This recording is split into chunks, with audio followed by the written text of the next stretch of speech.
Hi hello friends, welcome back to my YouTube channel. അപ്പോൾ ഇന്നത്തെ video കൊടുത്തിരിക്കുന്നത് നമ്മുടെ ബാൽസം പ്ലാന്റിൻ്റെ 10 വെറൈറ്റീസ് അടങ്ങിയ ഒരു അടിപൊളി കോംബോ ആയിട്ടാണ് വന്നിട്ടുള്ളത്. 280 രൂപയാണ് ഈ ഒരു കോംബോയ്ക്ക് വരുന്ന റേറ്റ് എന്ന് പറയുന്നത്. ഇതിന് മുമ്പ് ചെയ്തിട്ടുള്ള സെയിം വീഡിയോയിലുള്ള അതേ കാര്യങ്ങൾ തന്നെയാണ് ഈ ഒരു ബാൽസം പ്ലാന്റിൽ എനിക്ക് എടുത്ത് പറയാനായിട്ടുള്ളത്. നമ്മുടെ പോട്ടി മിക്സും കെയറിങ്ങും അതിൻ്റെ ഒപ്പം തന്നെ വെള്ളത്തിൻ്റെ കാര്യമായാലും വെയിലിൻ്റെ കാര്യമായാലും ഒക്കെ ഞാൻ ഇതിന് മുമ്പ് പറഞ്ഞിട്ടുള്ള വീഡിയോയിലുള്ള സെയിം കാര്യങ്ങൾ തന്നെയാണ് ഈ ഒരു വീഡിയോയിലും പറയുന്നത്.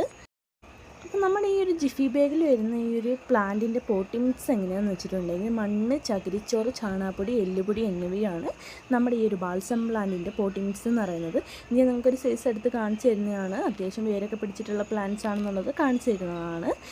നല്ല ഒരുപാട് വെറൈറ്റീസ് വരുന്നുണ്ട്. വെരിക്കറ്റൽ ലീഫും ഉണ്ട്, നോർമൽ വെറൈറ്റീസും വരുന്നുണ്ട്. അപ്പോൾ ഇത്രയും നല്ല അടിപൊളി പ്ലാന്റ്സ് വേണമെന്നുള്ളവരുണ്ടെങ്കിൽ എൻ്റെ വാട്സപ്പ് നമ്പർ കൊടുത്തിട്ടുണ്ട്, സ്ക്രീനിൽ കാണാം, അതിലേക്ക് കോൺടാക്റ്റ് ചെയ്യുക.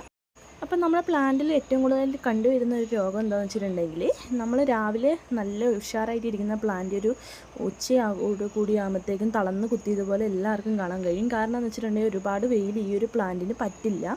അപ്പം നമ്മൾ ഇളം വെയിൽ കിട്ടുന്ന സ്ഥലങ്ങളിലായിട്ട് വെക്കണം. പരമാവധി രാവിലെയും വൈകുന്നേരത്തും വെയിൽ കിട്ടുന്ന സ്ഥലങ്ങളിലായിട്ട് വെച്ചാൽ മതി. ഒരുപാട് വെയിലുള്ള സ്ഥലങ്ങളിൽ വെച്ചിട്ടുണ്ടെങ്കിൽ ഈ ഒരു പ്ലാന്റ് പെട്ടെന്ന് തന്നെ ചീയാനും നാശമാകാനും കാരണമാകും. ഇനി അഥവാ സാഫ് ഉപയോഗിക്കാൻ ബുദ്ധിമുട്ടുള്ളവരുണ്ടെങ്കിൽ നമുക്ക് ഷാമ്പു നോർമൽ വാട്ടറിൽ കലക്കിയിട്ട് സ്പ്രേ ചെയ്ത് കൊടുക്കാവുന്നതാണ്. ഇലകൾക്ക് അടിഭാഗത്തും വേര് ഭാഗത്തൊക്കെ നമുക്ക് സ്പ്രേ ചെയ്ത് കൊടുക്കാവുന്നതാണ്. മണ്ണ് ഭാഗത്തൊക്കെ സ്പ്രേ ചെയ്ത് കൊടുക്കാവുന്നതാണ്. ഇത് കീടനാശിനികൾ തടയാൻ വേണ്ടിയിട്ടാണ്. ഇനി അതുപോലെ തന്നെ പെട്ടെന്ന് തന്നെ ഫ്ലവറിങ് ഉണ്ടാകാൻ വേണ്ടിയിട്ട് നമുക്ക് കഞ്ഞിവെള്ളം പുളിപ്പിച്ചിട്ട് ഒഴിക്കുന്നത് നല്ലതാണ് കേട്ടോ.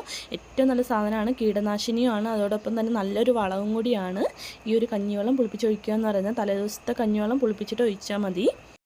ഇതൊരു സീസണൽ ഫ്ലവറിങ് പ്ലാന്റ് അല്ലാത്തതുകൊണ്ട് തന്നെ നമുക്ക് ഒരു കുറച്ച് കഴിയുമ്പോൾ ഇതിന് ഫ്ലവറൊക്കെ ഒന്ന് കുറഞ്ഞ് വരുന്നുണ്ടെന്ന് തോന്നിക്കഴിഞ്ഞിട്ടുണ്ടെങ്കിൽ തന്നെ നമ്മുടെ വേര് ഭാഗത്ത് കുറച്ചും കൂടി മണ്ണ്, ഏത് വളമാണോ ഉപയോഗിക്കുന്നത് ആ വളം കൊണ്ട് നന്നായിട്ട് മിക്സ് ചെയ്തതിന് ശേഷം ഇട്ട് കൊടുക്കാവുന്നതാണ്. എന്നിട്ട് നന്നായിട്ടൊന്ന് വെള്ളമൊക്കെ ഒഴിച്ചിട്ട് ഒന്ന് നനച്ച് കൊടുക്കുന്നത് നല്ലതായിരിക്കും കേട്ടോ. അപ്പോൾ നമ്മുടെ ഈ ഒരു പ്ലാന്റിൽ അടുത്തതായിട്ട് കണ്ടുവരുന്ന കുറച്ച് ലെങ്ത്ത് കൂടിപ്പോകുക എന്നുള്ളതാണ്. അപ്പോൾ നമുക്ക് അത്രയും ലെങ്ത്ത് വേണ്ടാന്നുണ്ടെങ്കിൽ കട്ട് ചെയ്തിട്ട് വേറൊരു പോട്ടിലേക്ക് നമുക്കത് മാറ്റി നടാവുന്നതാണ്. കട്ട് ചെയ്ത പ്ലാന്റ് കളയേണ്ട കാര്യമൊന്നുമില്ല. നമുക്ക് വേറൊരു പോട്ടിലായാലും മാറ്റി നട്ടിട്ടുണ്ടെങ്കിൽ നമുക്കത് വളർത്തി കിട്ടാവുന്ന എളുപ്പമാണ്. അപ്പോൾ അതൊന്ന് ചെയ്ത് നോക്കുക. അപ്പോൾ ഇത്രയും കാര്യങ്ങളേ ഉള്ളൂ കേട്ടോ ഇന്നത്തെ വീഡിയോയിൽ പറഞ്ഞിട്ടുള്ളത്. ഇതൊക്കെ അതുപോലെ തന്നെ ഫോളോ ചെയ്ത് പോവുക. അപ്പോൾ പ്ലാന്റ്സ് വേണമെന്നുള്ളവരുണ്ടെങ്കിൽ എൻ്റെ വാട്സപ്പ് നമ്പറിൽ കൊടുത്തിട്ടുണ്ട്, കോൺടാക്റ്റ് ചെയ്യുക. അടുത്തൊരു വീഡിയോയിൽ വീണ്ടും കാണാം. അപ്പോൾ ബൈ.